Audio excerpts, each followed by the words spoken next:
En este día trascendental avanzamos por el camino que muchos hemos labrado con esfuerzo, marcando un hito significativo gracias al ejercicio democrático. Vámonos a Guatemala, Fino Génova. ¿Para qué me invitan? El análisis internacional de Ina Afino Génova. Guatemala vivió en los últimos meses un proceso inédito para América Latina, un golpe de Estado a cámara lenta, como lo denominó Bernardo Arévalo, y que mantuvo en vilo a todo el país desde agosto y que finalmente fue derrotado este domingo 14 de enero, cuando Bernardo Arévalo y Karen Herrera fueron juramentados como presidente y vicepresidenta. ¿Cómo fue posible? ¿Quién lo hizo posible? ¿Y qué nos enseña lo que pasó? Bueno, podemos sacar varias lecciones, pero quizá la principal es que sí se puede. Se puede incluso cuando te enfrentas a una hidra de 4 cabezas, como el denominado Pacto de Corruptos, que mantuvo secuestrada la democracia del país centroamericano durante años y que desplegó toda su maquinaria para evitar entregar el poder a quien lo ganó en las urnas.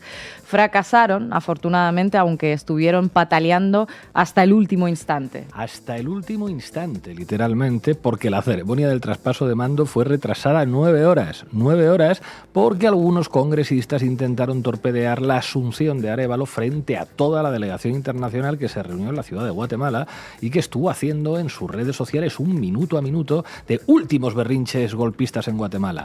Si esa derecha guatemalteca es capaz de hacer semejante desplante delante de las narices de presidentes extranjeros y organismos internacionales, imagínense qué no harán cuando no los tengan mirando.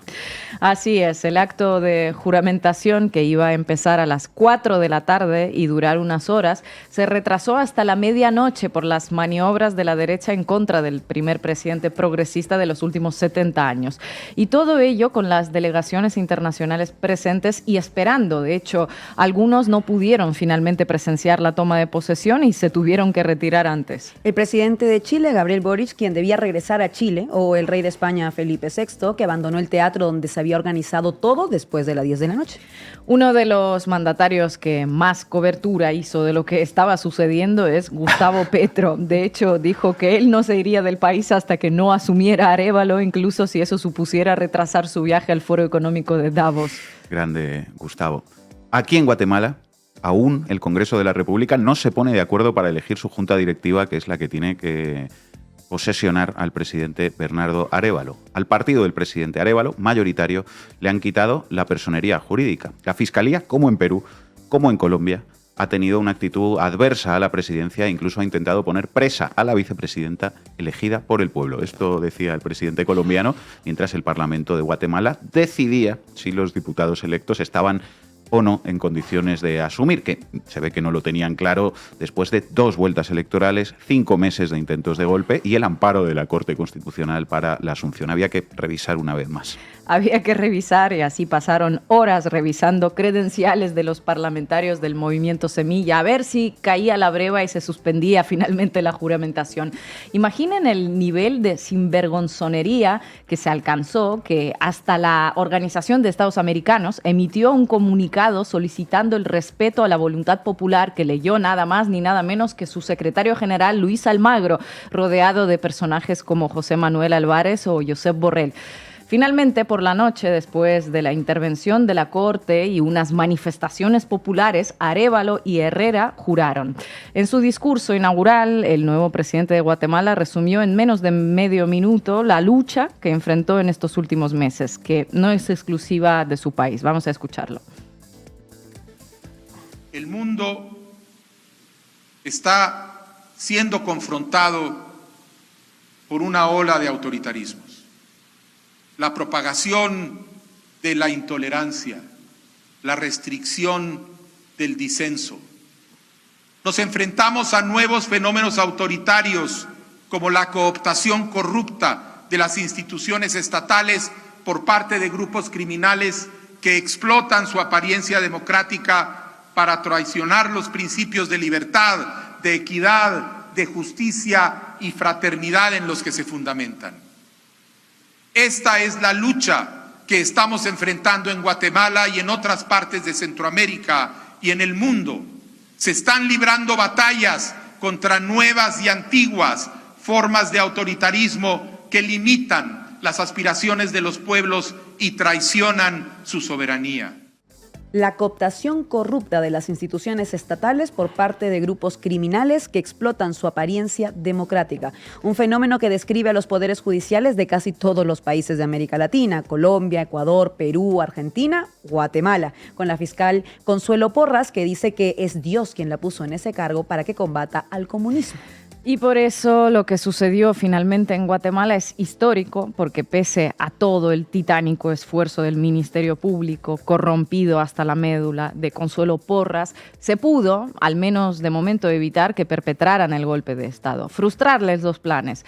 Esto fue posible gracias a la manifestación pacífica de los pueblos indígenas de todos los cantones del país. 106 días estuvieron en la calle defendiendo su voto y el de todos los ciudadanos. 106 días de vigilia interminable, día y noche, en una protesta que ya es calificada, atención, como la más prolongada en la historia de América Latina. La periodista guatemalteca Marielos Monzón comparó en su columna todo lo que sucedió con las sardinas que frenan al tiburón, aquella famosa imagen de pececillos organizándose y espantando al pez gordo que se los iba a comer. El clásico "el pueblo unido jamás será vencido", reinterpretado, aunque es cierto que Bernardo Arévalo también contó con el apoyo de los gobiernos y las instituciones internacionales, que no siempre se han destacado por acompañar procesos democráticos en América Latina, ¿verdad? Efectivamente, y en este sentido, unas proyecciones de lo que puede pasar a partir de ahora. Una de las principales demandas del pueblo guatemalteco que estuvo en las calles es la renuncia de Consuelo Porras, la fiscal general. Bernardo Arévalo ya confirmó a los medios que van a iniciar un proceso para pedir su renuncia. Lo que está claro es que Consuelo Porras no es la oveja negra del rebaño. El Ministerio Público no es la única institución cooptada por una mafia que sigue afín al pacto de corruptos, y obviamente esta maquinaria no va a parar. Desde que Arévalo se les coló en la segunda vuelta han hecho de todo para que no llegue a donde finalmente llegó. No pudieron impedir su participación y su victoria en el balotaje, no pudieron hundirlo en casos judiciales, no pudieron frustrar la ceremonia de juramentación. Está claro que ya en estos momentos hay una nueva hoja de ruta sobre la mesa para ver cómo armar un casito, un juicio político, una moción de censura, en fin, para terminar el trabajo que no pudieron sacar adelante, que no gobierne. En este sentido, el caso de Perú puede resultar ejemplarizante para Guatemala. Pedro Castillo ganó la presidencia pese a todo un despliegue fujimorista. Asumió y se enfrentó a 4 procesos de vacancia por incapacidad moral, un recado fujimorista que tenemos en la Constitución y que permite a los parlamentarios deshacerse de presidentes en un proceso de apariencia democrática. Duró 1 año y 130 días y fue encarcelado luego de intentar disolver ese parlamento que lo ató de manos y pies. Y si bien está claro que el proceso legal en Guatemala no es igual al de Perú o al de cualquier otro país de América Latina, hay que tener en cuenta, como bien dice Laura, esa experiencia peruana. Y otra cosa que hay que tener en cuenta es la postura de la Organización de los Estados Americanos y de su secretario general, Luis Almagro, porque puede cambiar si la predisposición de Washington también lo hace. No hay que olvidar que cuando Evo Morales anunció que se presentaría a las elecciones por 4ª vez, Luis Almagro hasta sacó un comunicado avalándolo. Y ello no le impidió meses después avalar el golpe liderado por la derecha santacruceña y dar respaldo al informe de la OEA que denunciaba supuestas irregularidades en el conteo que numerosos analistas internacionales desmintieron luego. Así que cuidado con la OEA, que hoy está con Arévalo y mañana, cuando empiecen a ponerle palos en las ruedas desde los poderes públicos, puede mirar para otro lado.